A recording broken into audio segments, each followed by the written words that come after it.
Santos, des anciens bons joueurs, hein, qui a fait une bonne carrière comme professionnel, qui a joué et qui a terminé médaillé de bronze à la CAN 98 au Burkina Faso. Aujourd'hui, l'impression des réserves, bien sûr, Boulaïma, ancien Léopard, ancien gardien du dernier club de Motema Pembe, et les Léopards vont poser pour les photographes.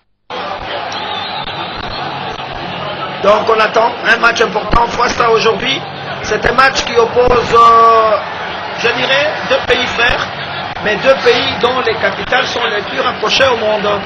Non seulement cela, mais il y a encore une autre coïncidence, c'est que à la première édition du CHAN, les deux équipes ont commencé ensemble. Et c'est-à-dire que la RDC a pris le dessus sur la République du Congo après un match gagné d'avance, gagné au premier tour à l'aller par la RDC à Pointe-Noire, et puis un match retour gagné à Lubumbashi. Mais il faut dire qu'à l'époque, on ne prêtait pas beaucoup d'attention à une aventure qui ne donnait pas l'impression d'aller loin, hein, parce que même lors de la première édition en finale à Abidjan, en Côte d'Ivoire, il y avait à peine 8 équipes en finale et beaucoup de pays n'avaient pas encore souscrit à cette aventure. Je crois que maintenant ça commence à prendre de l'épaisseur et voilà que l'Afrique du Sud, qui est habituée à organiser des grandes cérémonies de finale, après 2 phases finales de la CAN et après une phase finale de la Coupe du Monde et après une phase finale de la Coupe des Confédérations, l'Afrique du Sud a pris le parti d'organiser la finale de la 3e édition. Et donc, c'est un match tout de même important et ça permet également de jauger le niveau de joueurs qui ne se sont pas expatriés et qui jouent localement. Voilà, les décors est planté, le joueur se place. À l'attaque de Congolais de Kinshasa, nous avons Kabamba, de Sa Majesté Sangaba Balende, le numéro 9. À côté, il y a Mbidi, leader club Motema Pembe. Voilà les deux joueurs qui sont mis à la pointe de l'attaque de la RDC, avec bien sûr le numéro 11. Bidi.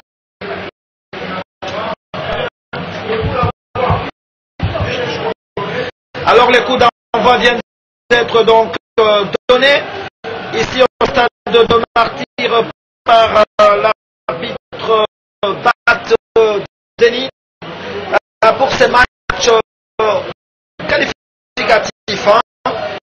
À l'issue de 2 matchs, l'équipe qui va bien se positionner se qualifiera pour la phase finale qui aura lieu en Afrique du Sud l'année prochaine. Donc c'est un match ça. Il n'y a pas de grands stars côté de la RDC. C'est vrai, peut-être c'est une bonne chose parce qu'il faut commencer à penser à une nouvelle génération. Mais il faut dire qu'il y a des stars en puissance. Et quand vous prenez le joueur de Sangabalende et qui a fait parler la poudre en début du championnat de la Lina Foot, et quand vous prenez Issa Mampeko qui s'est déjà confirmé, bien sûr, Issa Mampeko était même sur le point de partir. Il a été sollicité par 2 fois par des équipes. Et sous le tard ici, il était même attendu à Bastia, je ne sais pas ce qu'il n'a pas marché au sein de son club.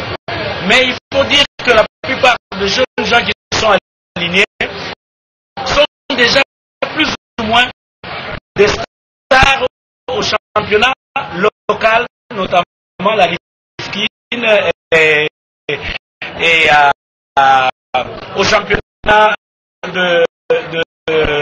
du Kasaï, comme au championnat du Katanga. Et donc c'est à eux, en fait, maintenant de s'affirmer pour entrer dans l'équipe senior qui de temps en temps va jouer les matchs et de la Coupe du Monde et de la CAN. Voilà, là, il y a la première institution, il y a eu hors-jeu. Hors-jeu, côté congolais.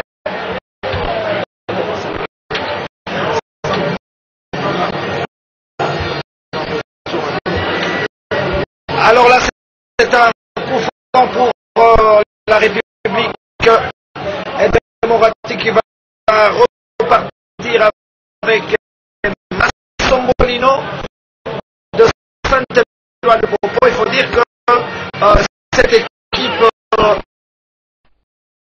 plus de 6 joueurs. Il y a 6 joueurs qui viennent de la SC Club. Il y a 3 d'Idéric Motema Pembe, un joueur de Popo, un joueur de Sa Majesté, Sangabalende et de Mbujimaï. Voilà, la majorité donc sont des joueurs de Pembe. Et bon, c'est déjà une très bonne chose que l'équipe nationale puise dans plus d'une province. Parce que habituellement, on a les joueurs qui viennent de Lubumbashi et les joueurs qui viennent de Kinshasa.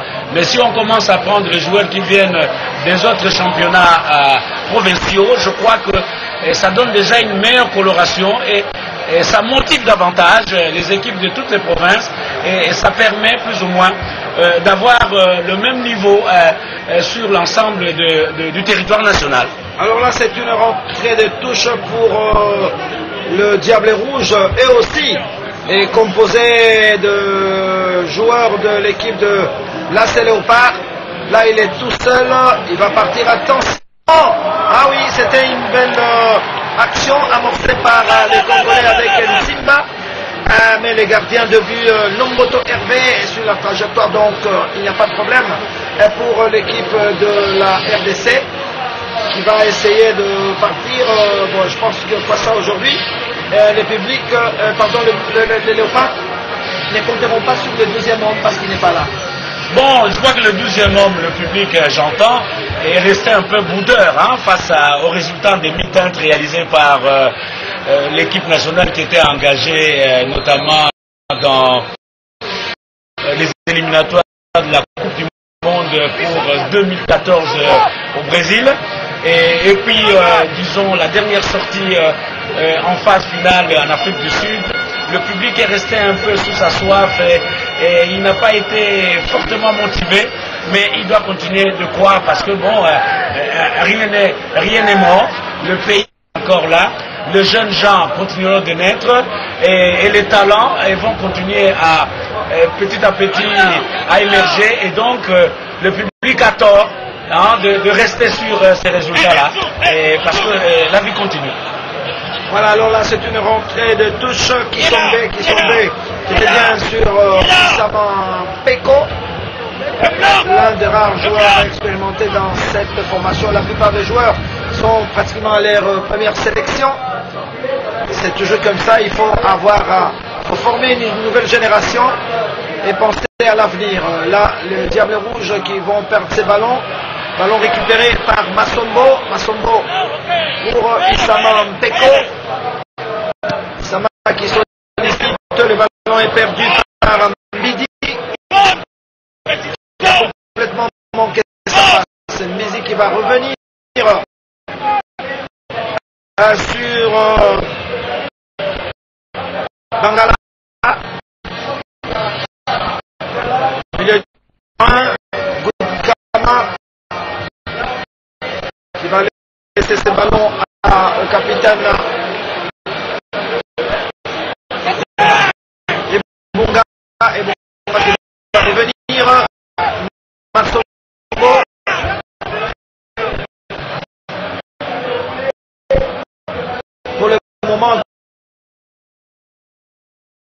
Voilà, je dois dire que le gardien de but des Diables Rouges, pour le moment, n'est pas encore sollicité face à. Et pourtant, celui de Lopar a déjà fait face à une tentative sérieuse de l'équipe du Congo-Brazzaville. J'ai l'impression de bien combiner. Mais il faut dire que les Léopards en sont encore à leur premier test, hein, parce qu'au premier match amical qu'ils ont joué contre le Daring Club Motema Pembe, ils ont perdu par 1-0. Mais là, il y a une belle expérience. Ah oui, c'était une bonne incursion du capitaine Ebunga à la 6e minute de jeu. Ebunga qui rentre en phase de réparation, qui frappe et qui provoque les premiers corners de ce match. Ça a été une fort belle combinaison en tout cas, mais comme d'habitude, les joueurs locaux ont toujours... Voilà, c'est le but. Et voilà. Voilà, le joueur de Sa Majesté Sangabalende, à la 7e minute de jeu, ouvre la marque sur ces corners. Belle entame pour l'équipe de la République démocratique du Congo. C'est Kabamba qui ouvre. Il y avait hésitation dans la défense de Diable Rouge du Congo. Et finalement, Kabamba, vous le voyez, jubilé. On le voit, le corner qui est parti, le corner soulevé. Et par Mbidi qui arrive, le ballon est complètement manqué. C'est Mbidi qui frappe, qui rate sa frappe. Et Kabamba, Mukundi bien positionné. Léopard 1, Diable Rouge 0. Et voilà, donc c'est une équipe en construction et qui commence là en tout cas à s'affirmer parce que ils se sont entraînés durant quelques jours seulement. Bon, Montoubilé a compté sur la virtuosité que ce joueur avait déjà révélée durant le championnat. Et donc c'est une équipe qui n'a pas encore suffisamment de solidité, mais qui avec ce but commence plus ou moins à gagner en confiance et qui pourrait éventuellement convaincre le public. Parce que bon, c'est vrai, le stade est tout à fait clairsemé, mais on pourrait peut-être compter sur cette entame heureuse pour que le public environnant continue de venir voir le match au stade plutôt que de continuer de le suivre à la télévision ou de l'écouter à la radio. Voilà, là ça a bien commencé, le but matinal de Kabamba Mukundi de sa première sélection, premier but. Ça tombe bien pour ces garçons, j'imagine que du côté des Mbujimaï, les téléspectateurs du Kasso Oriental sont très très contents. Voilà qu'on a toujours dit que l'équipe nationale ce n'est pas Kinshasa mais c'est toutes les provinces. Alors là les Léopards vont repartir avec Massombo, Issa Mampeko qui va revenir sur Massombo de Saint-Éloi Lupopo de Lubumbashi. Complètement manqué, on préfère laisser les ballons à Mouyabi, les gardiens de Diable Rouge du Congo. Mais on doit vous signaler que certains se posent la question de savoir. Ah oui, mais il y a une faute. Alors, il y a des joueurs de Mazembe qui ne sont pas là, mais il y a une explication à cela. Pour taire la rumeur, les gens ont dit Mazembe a saboté, n'a pas du tout saboté, puisqu'il y a eu des explications. Poutouma Trésor, appelé dans la sélection et endeuillé à la suite du décès de son frère aîné. Kasusula Kidicho, le latéral de Mazembe que vous connaissez de l'équipe nationale, appelé également par Moutoubilé Santos pour le moment et à l'infirmerie. Kimwaki Joël a un problème de genou, je crois qu'il sera même opéré. Alors il y a le gardien Robert Kidiaba Mouteba, il a un problème à l'épaule gauche, il n'a pas pu se déplacer parce qu'il est sous surveillance médicale. Voilà pourquoi les joueurs de Mazembe ne sont pas là, ils sont totalement excusés. Que par contre, un seul joueur de Mazembe, Eric Bokanga, qu'on appelle Bokanga Moussaou, est sur le banc de remplaçants. Donc voilà, ils ont répondu à l'appel, mais il y a des excuses, il y a des circonstances atténuantes qui ont fait que ces joueurs ne puissent pas arriver.